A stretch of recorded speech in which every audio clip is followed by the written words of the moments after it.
వనస్థలిపురంలో RS brothers mega shopping mall Akkineni Naga Chaitanya మరియు Sobhita గార్లచే September 26న ఘన ప్రారంభం.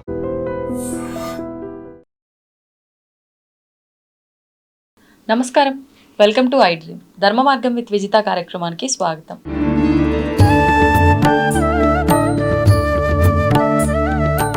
నమస్కారం గురుగారు. గురుగారు, లలిత అమ్మవారి అనుగ్రహం మనపైన ఉండటం వల్ల, ఈ పారాయణం చేయటం వల్ల అసలు ఏం జరుగుతుంది అని అంటే ఒక్క మాటలో చెప్పాలంటే ఏం చెప్తారు? లలితా స్తోత్ర పారాయణ, లలితా విద్య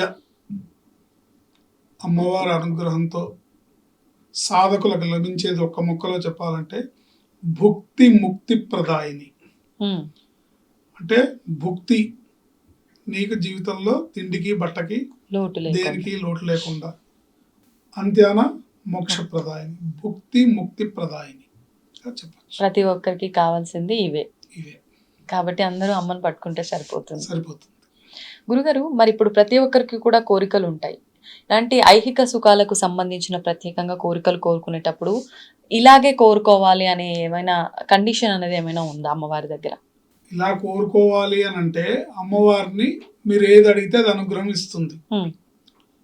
సపోజ్ నేను ప్రారంభ దశలో, విద్యార్థి దశలో ఉన్నప్పుడు, సాధన చేసేటప్పుడు ఏది అడిగితే అది వచ్చేది. వచ్చినప్పుడు సపోజ్ అనుకోండి, ఏదో ధనం బాగా రావాలి, లేకపోతే ఏదో వ్యాపారం చేస్తే వ్యాపారం బాగా వృద్ధిలో పొందాలి అని అనుకున్నాం అనుకోండి, అమ్మవారు ఇస్తుంది.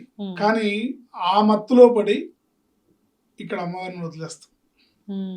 సో అమ్మవారికి మనం నిరంతరం ఏమని దండం పెట్టుకోవాలంటే, అమ్మ నువ్వు నాకు ఇచ్చే ఐహికపరమైన వరాలు ఏవైతే ఉన్నాయో అవి ఏవి కూడా నా ఉపాసనకి, నా సాధనకి ఆటంకం లేకుండా నాకు అవన్నీ అనుగ్రహించు తల్లి. ఇది నేను నీ పాదాలు వదలకూడదు. నన్ను మాయలో పడేయద్దు. నన్ను మాయలో పడేసి ఐహిక సుఖాల మత్తులో పడిపోతే నేను నీ పాదాలను మర్చిపోయే ప్రమాదం ఉంది. కాబట్టి అలా అటువంటి ప్రమాదం జరగకుండా, నీ పాదాలకి నేను దూరం అవ్వకుండా, నా సాధనకి, నా తపస్సుకి, నా అనుష్ఠానానికి ఎటువంటి ఆటంకం లేకుండా నువ్వు ఇచ్చే అనుగ్రహాన్ని నాకు ప్రసాదించు తల్లి అని నన్ను పెట్టుకోవాలి. వాస్తవం. అంటే ప్రతి ఒక్కరు కూడా కొంచెం డబ్బు వచ్చి ఒక హోదాకి వెళ్ళారు అని అంటే ఖచ్చితంగా భగవంతుని మర్చిపోతారు, అయిన వాళ్ళని మర్చిపోతారు. కాబట్టి ఇలా జరగకుండా ఉండేటట్టుగానే ముందుగా అమ్మని కోరుకుంటే సరిపోతుంది. కోరుకోవాలి, అలాగే కోరుకోవాలి. కోరుకోవటం వల్ల అప్పుడు ఆవిడ మనకిచ్చే వరాలు ఏవైతే ఉన్నాయో, అనుగ్రహం ఏదైతే ఉందో, ఐహికపరమైన సుఖాలు ఏవైతే ప్రసాదిస్తుందో వాటిని తామరాకు మీద నీటి బొట్టులాగా అంటిముట్టనట్టుగా వాటిని అవసరాల వరకు వాడుకొని, అంతే ప్రధాన లక్ష్యంగా మనకు అమ్మవారి పాదాలని ఆశ్రయించటమే. కాబట్టి దాన్ని వదలకుండా మనం మన సాధన జరుగుతూ ఉండాలి. ఇలా కొన్ని వింటూ ఉంటాం. అంటే అమ్మవారికి సంబంధించిన సేవ చేసుకుంటూనో, ఆవిడకి సంబంధించిన పనుల్లోనో కుటుంబం అంతా నిమగ్నం అయిపోయి ఉంటారు, వాళ్ళకి బాగా కలిసి వస్తుంది అని చెప్పి అంటూ ఉంటారు. అంటే ఎటువంటి కల్మషం లేకుండా అమ్మవారినే పట్టుకొని ఉంటారు కాబట్టి అన్ని అమ్మ చూసుకుంటుంది వాళ్ళకి సంబంధించి అన్నట్టుగా. అన్ని ఉన్నట్టే. గురుగారు, మీరు ఇప్పుడు సాధన అంటుంటారు, సంపద అంటుంటారు. సంపదకి సాధనకి మధ్య సంబంధం ఏదైనా ఉందా? తప్పకుండా ఉంటుందమ్మా. సంపద మన సాధనకి ఆటంకం అవ్వకూడదు. మన సంపద మన సాధనకి, మన ఉపాసనకి, మన అనుష్ఠానానికి ఆటంకంగా మారకుండా ఉండే సంపద మనకు రావాలి. మన సంపద అనేది ఉంది అని అంటే అది ఐహికంగా మనం సుఖపడడానికి తల్లి ప్రసాదించింది. కాబట్టి ఆ సంపద మాయలో పడి మన సాధనకి విఘ్నం కలగకూడదు. ఆ విఘ్నం కలగని విధంగా అమ్మవారి సేవలో మనం నిమగ్నమైతే నిరంతరం ఆవిడ అనుగ్రహం మన మీద ఉంటుంది. ఇప్పుడు ఈ నామాల్లోంచి కూడా ఒక్కొక్క నామం చేసుకుంటే ఒక్కొక్క ఫలితం అని చెప్పి, ఒక్కొక్కరికి ఒక్కొక్క, అంటే గురు ఉపదేశం ద్వారా తీసుకున్నా, లేదంటే మా కామ్యం ప్రకారంగా ఇది చేసుకున్నా, లేదు ఇది మాకు ఇష్టమైన స్తోత్రమనో, ఈవిడ మాకు ఇష్టమైన అమ్మవారనో ఇలా మాట్లాడుకుంటూ ఉంటాం. ముఖ్యంగా ఈ లలిత సహస్రనామాల్లోంచి అమ్మవారికే ప్రీతికరమైన నామం ఏదైనా ఉందా గురుగారు? మొత్తం లలితా సహస్రనామ స్తోత్రం మొత్తం అమ్మవారికి ప్రీతికరమైంది. అందులో ఏ నామమైనా అమ్మవారికి ప్రీతికరమైంది. అయితే మీరు అది సాధన చేస్తూ ఉంటే అందులో కొన్ని విశేషమైన పదాలు వాక్యాలు ఉంటాయి కాబట్టి ఉమ్, మీకు ఏదైనా విశేషమైన కామ్యం కావాలనుకున్నప్పుడు అందులో ఆ నామాన్ని ఎక్కువగా ఉచ్చారణ చేసుకోవడం వల్ల అనుష్ఠానం చేసుకోవడం వల్ల మీకు ఆ కామ్యాలు నెరవేరుతాయి. ఉమ్, కానీ మొత్తానికి అమ్మవారికి ప్రీతి కలిగించేది ఏది అంటే ఉమ్. మొత్తం సహస్రనామ స్తోత్ర పారాయణ ఆవిడకి అత్యంత ప్రీతికరంగా ఉంటుంది. ఓకే. గురుగారు, సాధన విషయానికి వస్తే సాధన అనేది ఎప్పుడు ఏ రకంగా ఉండాలి? సాధన ఎప్పుడు కూడా సాత్వికంగా ఉండాలి తప్ప ఉగ్ర రూపంలో ఉండకూడదు. అంటే ఏ రకంగా గురుగారు? ఏ రకంగా అంటే కొంతమంది తెలిసి తెలియకుండా ఇప్పుడు అమ్మవారి అనుగ్రహంతోని ఉమ్, ఒక్కొక్కసారి కొంతమందికి ఉమ్, వాళ్ళకి కొన్ని తెలిసి తెలియకుండా కొన్ని జరుగుతూ ఉంటాయి. ఉమ్, అంటే ఇతను ఒక మాట అనగానే ఆ మాట అక్కడ నెరవేరడం, ఉమ్. ఇతను ఏదంటే అది జరగటం, ఇలాంటివి వచ్చినప్పుడు కంట్రోల్డ్గా ఉండి ఇంకా అంటే నాకు అమ్మవారి అనుగ్రహం లభించేసింది, ఉమ్, నేను ఏదంటే అది జరిగిపోతుంది అనే అహంకారంలోకి కానీ ఏ విధమైన అహంకారంలోకి వెళ్లకుండా ఉమ్, ఎటువంటి ఉగ్రపరమైన డెసిషన్స్ లేకుండా అంటే నేను ఒక మాట అన్నానుకో నువ్వేమైపోతావో తెలుసా అని ఇలాంటి సాధన ఎప్పుడు కూడా సాత్వికంగా ఉండాలి, ఉమ్. సాత్వికమైన ఆలోచనలతో ఉండాలి. ఓకే. 10 మంది శ్రేయస్సుని కోరుతూనే ఉండాలి. ఉమ్, 10 మంది శ్రేయస్సుని కోరుకుంటూనే మనం అమ్మవారి పాదాలను ఆశ్రయించాలి. ఓకే. అందరూ అమ్మవారి బిడ్డలు, ఈ సకల చరాచర సృష్టి అవును. మొత్తం అమ్మవారి బిడ్డలు కాబట్టి ఎదుటివారిలో అమ్మవారి రూపాన్ని అమ్మవారిని మనం చూడగలిగినప్పుడే ఉమ్, మనం భక్తులం అవుతాం. సాత్విక చింతనతో మాత్రమే అమ్మవారి చెంతకు మనం చేరగలుగుతాం.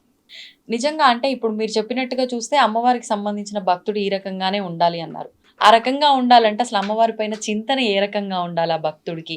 ఒక ఉపాసకుడుగా ఉన్నవారు ఏ రకంగా ఉంటారు అసలు? నిజంగా అమ్మవారిని ఉపాసించి అమ్మవారి తత్వాన్ని అర్థం చేసుకున్న వాళ్ళు ఉమ్, నిరంతరం సాత్వికమైన సాధనలో ఉంటారు, తాత్వికమైన చింతనలో ఉంటారు. అంటే సాత్వికం అంటే ఎదుటివారి యందు ప్రేమానురాగాలతో ఉమ్, భూతదయని కలిగి సాటివారి యందు అవ్యాజమైన ప్రేమతో సవ్యాజమైన కరుణతో ఉమ్, అమ్మవారి తత్వాన్ని మనం అవగాహన చేసుకొని ఆ, కొన్నాళ్ళకి మనమే అమ్మగా మారిపోవాలి. అందుకే ఉపాసనలు పీక్ స్టేజ్లో ఉన్నవాళ్ళు ఈ 10 రోజులు దసరా నవరాత్రులు అమ్మవారి వేషంలోనే ఉంటారు. ఉదాహరణకి మీరు గణపతి సత్యానంద స్వామీజీ వారిని చూసినట్టయితే ఉమ్, ఈ 10 రోజులు కూడా ఆయన చీర కట్టుకుంటారు, కాళ్ళకి పసుపు రాసుకుంటారు, పారాన్ని పెట్టుకుంటారు, ఉమ్, సో గాజులు వేసుకుంటారు, బాల పూజ చేస్తారు, సువాసిని పూజ చేస్తారు.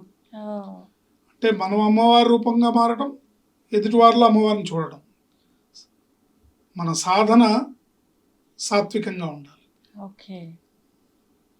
అహంకారం పూర్తిగా లేని విధంగా ఉండాలి, ఉమ్, చింతన తాత్వికంగా ఉండాలి. సాధకుడు ఎప్పుడు కూడా తాత్వికమైన చింతన చేస్తాడు. అంటే నాదేం లేదు, అంతా అమ్మవారి దయ, ఓకే. అంతా అమ్మవారి అనుగ్రహం, తాత్వికంగా చింతిస్తాడు. ఉమ్, నేను చేశాను, నా వల్ల అయింది, నేను అనే పదాన్ని మర్చిపోతే తాత్విక చింతన వస్తుంది.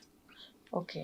నేను అనేది తీసేసి అంతా అమ్మదయ, అంతా పరమేశ్వర అనుగ్రహం, అంతా ఈశ్వర అనుగ్రహం, ఉమ్, అంతా పరమేశ్వరుడి ఆజ్ఞ ప్రకారమే జరుగుతుంది, అంతా అమ్మవారి అనుగ్రహం ప్రకారమే జరుగుతుంది. ఉమ్, అమ్మ ఏది జరిగినా ఇది నా మంచిగా జరిగింది, ఇది అమ్మ అనుగ్రహం, ఎలా ఉంటే అలాగే జరుగుతుంది. అమ్మ ఈరోజు ఇలా చేసింది అంటే ఉమ్, నాకు ఏది మంచిదో అమ్మకు తెలుసు కాబట్టి ఇది నాకు మంచే జరుగుతుంది. ఉమ్, అంటే చూడ్డానికి కొన్ని విషయాలు కొన్ని సందర్భాల్లో మనకి ఇబ్బందిగా అనిపించినా అవును. అవి ఫైనల్గా భగవంతుడి యొక్క దృష్టిలో, అమ్మవారి దృష్టిలో అది మనకు మంచి చేయడానికే. కాబట్టి ఆ విధమైన తాత్వికమైన చింతన ఉండాలి. ఉమ్, అంటే ఇప్పుడు తల్లి తండ్రి ఉన్నారనుకోండి, పిల్లల్ని కొట్టినంత మాత్రాన వాళ్ళు దుర్మార్గులు కాదు కదా, పిల్లల్ని దారిలో పెట్టడానికి కొడతారు. అంతే. అట్లాగే మనం గనక సరైన మీటర్లో లేకపోతే ఉమ్, అమ్మవారు మనని సరైన మీటర్లో పెడుతుంది. ఉమ్, ఇది ఆ స్థాయికి మనం వెళ్ళినప్పుడు, అంతే. లేకపోతే ఆవిడ అసలు పట్టించుకోదు.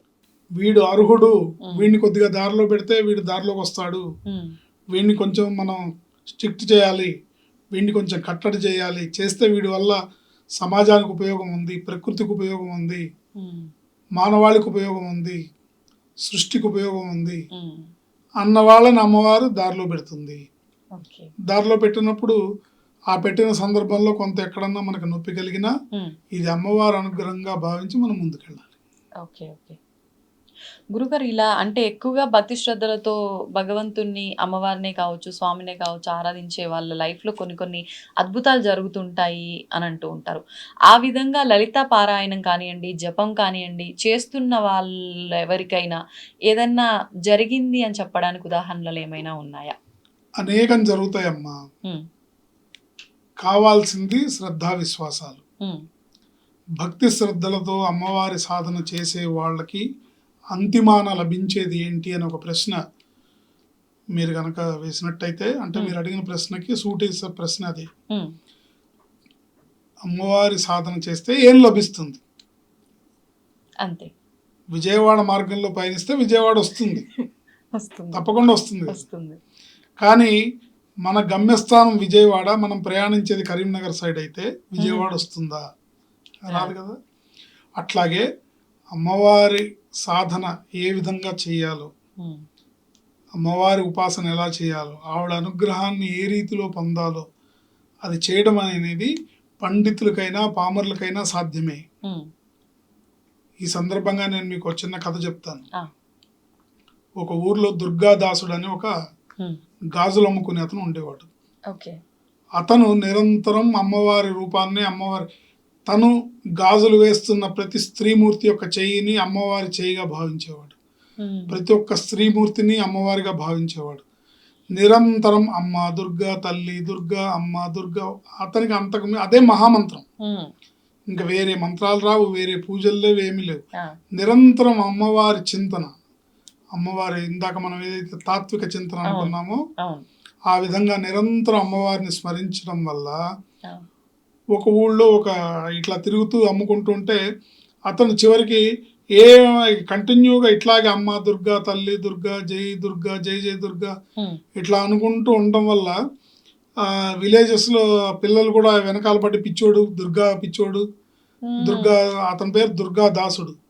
ఆహాహా.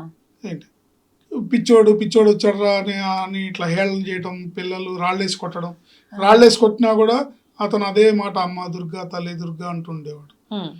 ఇలాంటి సందర్భంలో అతను గాజులు అమ్ముకుంటూ ఒక ఊరికి వచ్చి ఆ ఊరిలో ఒక రచ్చబండ దగ్గర తన సైకిల్ని పెట్టుకొని గాజులు అమ్మడానికి అమ్మ దుర్గా, తల్లి దుర్గా అంటూ ఉంటే ఒక 5 సంవత్సరాల పాప వచ్చి గాజులు వేయించుకుంటుంది. హ్మ్. గాజులు వేయించుకొని ఆ ఎదురింట్లో మా నాన్నగారు ఉంటారు, అక్కడికి వెళ్ళి డబ్బులు తీసుకోండి, ఆయన అడగండి ఇస్తారు అంట. హ్మ్. ఇతను ఆ అమ్మాయికి గాజులు వేసి, అమ్మవారి భక్తుడు, తాత్విక చింతన గలవాడు కాబట్టి ఆ ఇంటికి వెళ్ళి ఆ తలుపు కొట్టి అడిగితే ఒక బ్రాహ్మణుడు, వేద పండితుడు, ఆయన వచ్చి తలుపు తీసి ఏం నాయన అంటే, హ్మ్. మీ అమ్మాయి గాజులు వేయించుకుందండి, నాకు ₹10 ఇవ్వాలి మీరు హ్మ్. ఆ గాజుల డబ్బులు అని అంటాడు. అంటే మా అమ్మాయ, నాకు అసలు పిల్లలు లేరయ్యా బాబు, ముఖ్యంగా ఆడపిల్లలు లేరు, హ్మ్. నాకు ఆడపిల్లలు లేరు, ఎవరు చెప్పారో నీకు అబద్ధం చెప్పారు, హ్మ్. నాకు అసలు లేరు అని చెప్పారు. సరే ఇతను సరే ఏమోలే చిన్నపిల్ల కదా వేసుకుంది అని చెప్పి అతను వెనక్కి వచ్చేసాడు. మళ్ళీ ఇంకోసారి మళ్ళీ ఆ వీధికి వచ్చినప్పుడు హ్మ్. మళ్ళీ ఆ పిల్ల వస్తుంది. ఆ. మళ్ళీ ఆ పిల్ల వచ్చి గాజులు వేయి బాబు, హ్మ్. మా నాన్నగారి దగ్గర డబ్బులు తీసుకుంటే, అమ్మా నువ్వు గాజులు వేయమంటే వేస్తాను కానీ మీ నాన్నగారు కాదట కదా, ఆయనకి ఆడపిల్లలే లేరట, నువ్వు అబద్ధం చెప్తున్నావు అడిగేశాడు. అని అడిగాడు. హ్మ్. అడిగితే లేదు ఆయన మా నాన్నగారే, హ్మ్.